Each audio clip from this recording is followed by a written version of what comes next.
TNW sent this Papaya Radiance facial kit, and I'm going to be doing at home facial for the first time. It's a 5-step process, comes in a packaging like this, has 5 jars inside. The first one is for cleansing. I applied the cleanser all over my face and it didn't really smell like anything. I washed it off. The second step was scrubbing. We should always scrub once a week at least. Washed it again. The toning gel was super relaxing, cannot lie. It was very soothing on the skin and got absorbed quickly.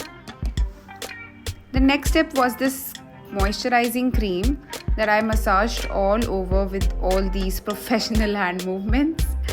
And then lastly, this face pack application. This application process was so satisfying, but I had to fast forward. After 10 minutes, I washed it off to this glowing clean skin. I loved the feeling. Let me know if you're an at-home facial person or not. See you again.